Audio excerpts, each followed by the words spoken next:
That brings us to our first one-on-one segment. Normally Eric handles that, but today we bring in another former right tackle, Greg Koch, to fill Eric's big shoes. Greg's spending time with going one-on-one with Windsor Village United Methodist Church pastor Kirbyjon Caldwell. As we get ready for this one-on-one, let's check out a video of one of a feature story of Kirbyjon with Tom Brokaw. Friday night, time for our look at the American spirit. Tonight, Tom Brokaw with a man who had it all and threw it all away because he was convinced there was more to life. He's been called a bridge builder, a visionary. However you choose to describe him, this much is certain. The Reverend Kirbyjon Caldwell is no ordinary preacher. What makes Caldwell unique is his message, a gospel that is equal parts religion and economic empowerment. Your theology must be one that's based upon meeting the needs of the people. And one of the needs of the people in this community is financial encouragement and economic development. Caldwell's mix of religious inspiration and economic pragmatism plays to a standing room only congregation at Houston's Windsor Village United Methodist Church. The very first thing God told Adam to do was work. Get a J-O-B. If Kirbyjon Caldwell sounds more like an entrepreneur than a preacher, it's because he once was. A scholarship to Carleton College and an MBA from the University of Pennsylvania's Wharton School helped Caldwell land his dream job on Wall Street. I was looking for a good road, if you would, to tap into what America had to offer. But the high-rolling, high-paying life of Wall Street and all that it could buy left Caldwell feeling something was missing. When you know that you're supposed to do something and you're not doing it, you're miserable. He started out as pastor to one of the poorest churches in Houston. Now, almost 20 years later, Caldwell has proven that his career change was no mere midlife crisis, but a higher calling. The showcase for Caldwell's ministry is called the Power Center. It was built with investment from the business community and financing arranged by Caldwell. It's home to a health clinic, a bank, a community college, and a private school. Its emphasis is on self-reliance. The Power Center is transforming the neighborhood. 200 jobs have been created. And over the next 2 years, Caldwell expects millions to be pumped into the community. Not a bad investment. As for the past, Caldwell says he now has no regrets about the life he once dreamed about. It's been suggested that there are two great moments in one's life. The first is to be born. The second is to know why you were born. And this is why I believe I was born. We want to welcome you back to Not Your Ordinary Sports Show, and joining us tonight, Kirbyjon Caldwell, Pastor Kirbyjon. Pastor, thank you for being with us. Thank you, Greg. It's good to be here. You're a Houston native, right? I am. Kashmere High School? University of Kashmere University of Kashmere. I remember growing up, I grew up in Spring Branch. It was always Kashmere and Wheatley. Great basketball. Great basketball. We actually had a real good football team my junior year. Delvin Williams. Delvin Williams. Was a year ahead of me, rather. Played for the Dolphins. That's right. Yeah. That's right. He used to fall for 5 yards in high school. He was really good. Well, you're a pastor now, but you didn't take the normal route to the seminary or becoming a pastor. You went a different route. Tell our listeners about it. Well, it was a route that I didn't choose. It was a route that was chosen for me. I grew up in Houston, as you mentioned. Specifically, I like to say I was kind of bred in Fifth Ward, trained and reared in Fifth Ward. My dad owned a men's clothing store there. My mom worked in Fifth Ward, so I had real great roots in Fifth Ward.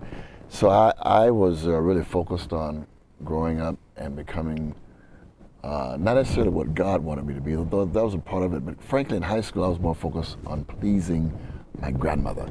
I wanted to make my grandmother proud. So at the end of the day, the goal was to graduate from high school, graduate from college, get a job, make a difference. It's just that simple. So is this a big family that you came from? No, a small family. I had a sister, mom and dad, real nucleus, real core family, and of course we had my grandparents were very close to me. So when you left Kashmere, where did you go to school? Carleton College, small private liberal arts school in Northfield, Minnesota, where Jesse James met his dad. Exactly right. A little bit difference of weather too. Oh, son. It was cold. it was KOLD. It was cold. But your body got acclimated to the temp, so it wasn't that bad. I enjoyed it. And after that, you went on to graduate school. Well, wait, before you run through Kashmere and college, I want to make sure my son saw that clip of his daddy with that football helmet and football uniform on. Did you see that? I did see that. Number 82? Yes. Yeah, it was monster bag. Yeah. Oh, you're the monster man. We had the monster man. Rover right. and monster man. There you go. There you go. So you ended up at the Wharton School of Business? I did. I shouldn't say this in front of my children, but I didn't want to go to school again for 3 years. Law school was just a little bit too long for me. I went that route. You made the right choice. That 2-year program looked real good. And again, remember, my goal was not to be a lawyer. My goal was to make a difference, provide for my family, and make my grandmother proud. So the 2-year program at Wharton suited the bill very well. Wall Street came calling? Right after the MBA, it did. I never went there with the intention of staying. The goal was to get trained and to move on. So when you were growing up, I mean, if you wanted to impress and make sure that your grandmother was very proud of you. Yeah. Deep religious upbringing at that time? Yeah, well, deep and not so deep. You know, we went to church on a very regular basis. I'd say 3 Sundays out of the month. But I never, I repeat, never intended to pastor a church. My objective along those lines was to be a good layman, you know, to support the church, get involved in mission and ministry, make a difference in the community. But pastoring, never. Well, was there a seminal event that happened to you that where you said, this isn't for me, and my, you know, God touched you on the shoulder and said, you need to be, there's a different purpose for you? Yeah, it happened at the risk of sounding Baptist. It happened on the fourth Tuesday in October of 1978 at about 2:30 in the afternoon, while sitting at a regional investment banking house here in Houston, then called Hibbard, O'Connor, and Weeks on Main Street. And that's when was your term signal?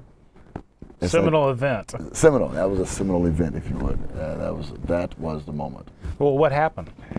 Well, it's really very challenging to reduce that moment to language or verbiage, but suffice it to say, that was the time when I knew that I was supposed to go into the ministry.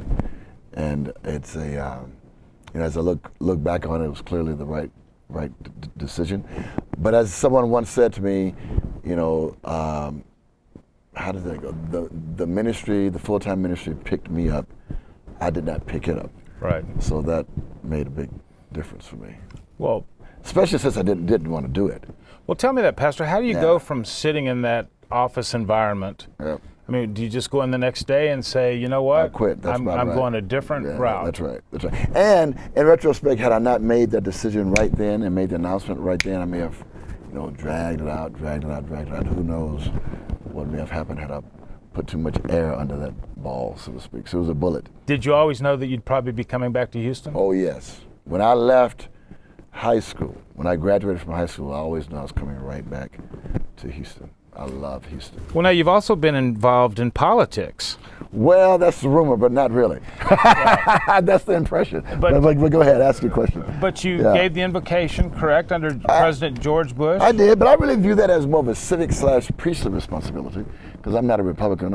I'm more of a Democrat than a Republican. I classify myself as a Democrat, right? Right.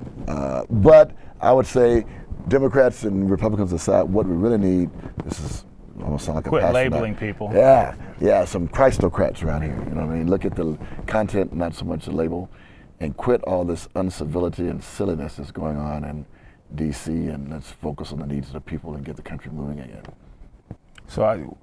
But you did support George Bush when he ran. I did. And then you supported President Obama. I did. And some people would say two diametrically, politically divided in their ways of thinking. Yep. How did you I got to know the persons and not the labels. Big difference. Got to know the persons and not the labels. And amazingly, they have more things, you know, ideology aside, in terms of the persona, the personality, and philosophy of life. They have a lot of things in common.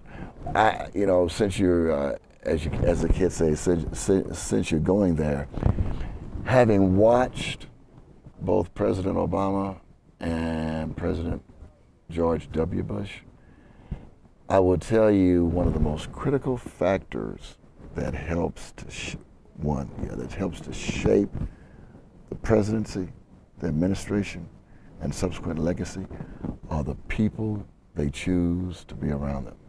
And I'm not talking about the cabinet. Right. I'm talking about these so-called advisors that are in the president's ear every day. Those folks' input make a lot of difference. So if you want to pray on something, and the Bible does tell us, by the way, to pray for those in leadership position, pray that those in leadership listen to the right people. So now when you came out of the seminary, right, where was your first calling? I actually was an associate pastor at St. Mary's United Methodist Church on Scott Street. My last year at SMU, which is where I went to seminary, was my first year pastoring a church. I was working full-time and going to school full-time at the same time. And now you have a huge congregation. It's grown a little bit. Was it 14,000? 15, 16, somewhere in there. It's big. It's big. It's big.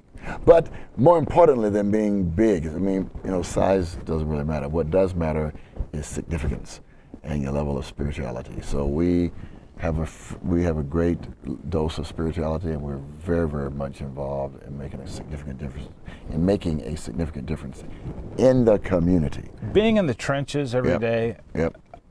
Do you see, because you hear this talked about a lot on television and the media, and that, and these aren't the best of times for our country. Right. Do you see? They're not the worst of times either. They're not the worst either. But what I'm saying is, do you see people coming back to religion, or do you see them going away? The media wants you to think that they're going away from religion.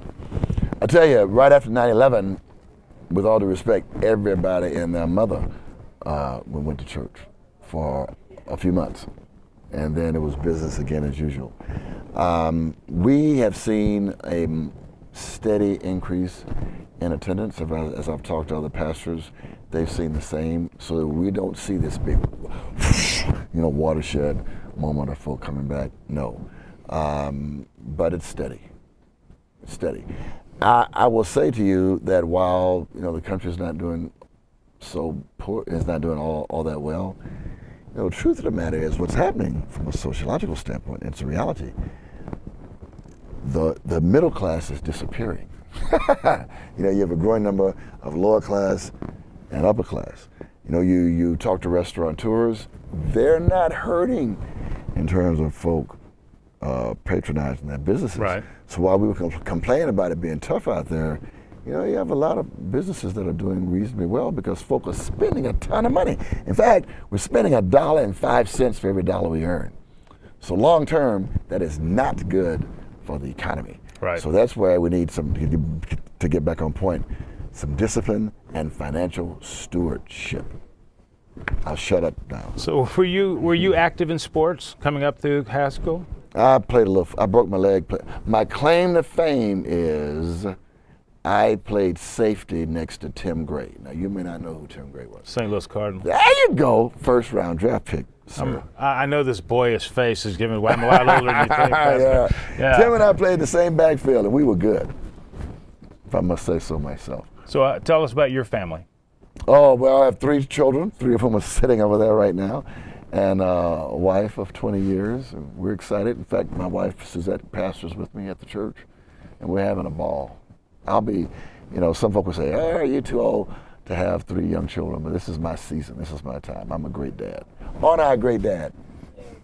Well, you definitely have a busy week coming up for you. Yeah. Well, look, every Sunday's busy for us. We try to have a revival every weekend, and I preach as well and as hard as I can every time I get in the pulpit. Well, can you preach a little bit harder for our Texans? And man, can you believe this rash of injuries? No, I can't. It's unbelievable. It's now gotten to the defensive coordinator. I tell you, but he's doing well. He's coming back. And, right. God is still good, and we'll be okay. So we touched on it a little bit earlier, but I do want to get your thoughts on this Tebow mania. Right, exactly.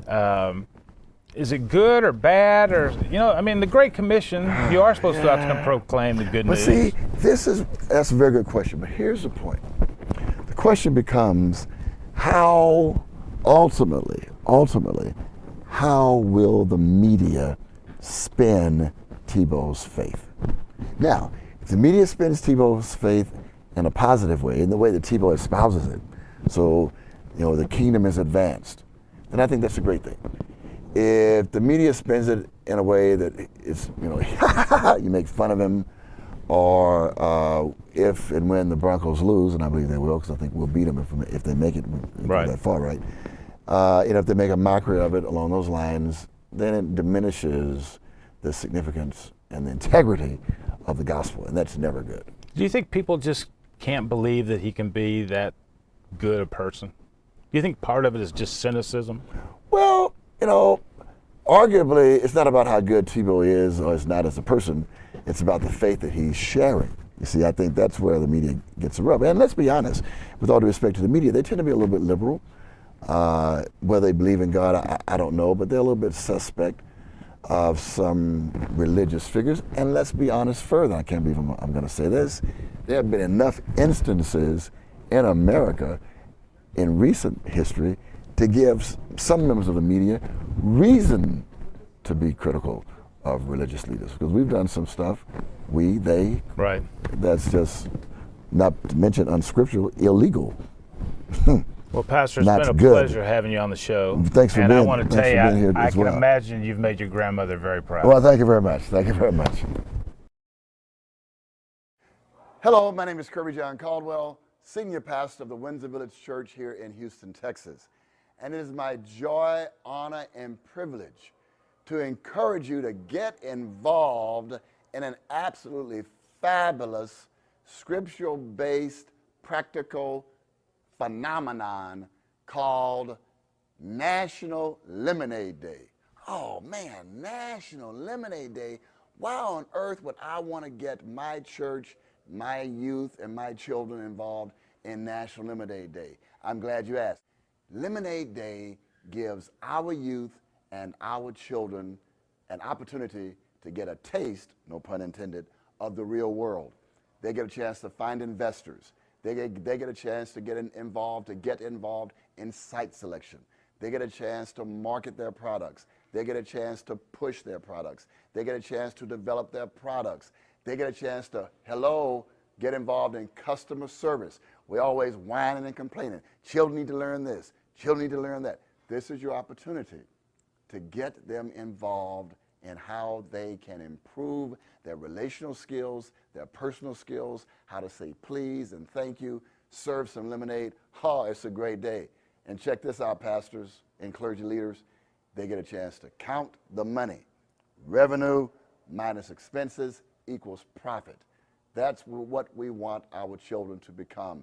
We want them to become accountable and responsible citizens. Pastor Kirbyjon Caldwell from Windsor Village United Methodist Church here in Houston. Tell us, we didn't get a chance, Greg, we kind of ran out of time, but I wanted to find out more about the, is it the .234 program that you have going? Thank you for asking about it. It's a 234-acre mini in a master plan community, which consists of commercial businesses such as Taco Bell and AutoZone, McDonald's. It's pretty cool, providing jobs. By the way, the first thing God told Adam to do was till the garden and guard it. In other words, turn off that soap opera and take your behind to work. That's right. That's right. And so don't touch the apple. That's right. That's right. That's right. Oh, well, what we call the apple is the fruit anyway. And we also have built 434 houses, 454 houses. Wow. Yeah, single-family homes. And there's a YMCA, there are 3 or 4 schools, there's a community center, there's an independent living facility. So at the end of the day, it's about we pump about, I don't want to lie to you, it's a $73 million project that pumps about 15, 17 million bucks into the community annually, and we provide over 450 jobs. And how do people get involved in that? Well, it's done now. Oh, it's up and running. It's up and running and cooking. Yeah, you can come and support some of the businesses for sure. Terrific. Yeah, thank you for asking about it. Where can we go to find out more information? www.kingdombuilders.com. Kingdombuilders.com. Yeah. And where is this located, Pastor? First of all, it is about 10 minutes from the most fabulous football stadium in America, Reliance Stadium. It's right off of South Post Oak in West Oral. Very good. Perfect. Yeah. Thank you for asking. Kingdombuilders.com. There you go. Pastor Kirbyjon Caldwell.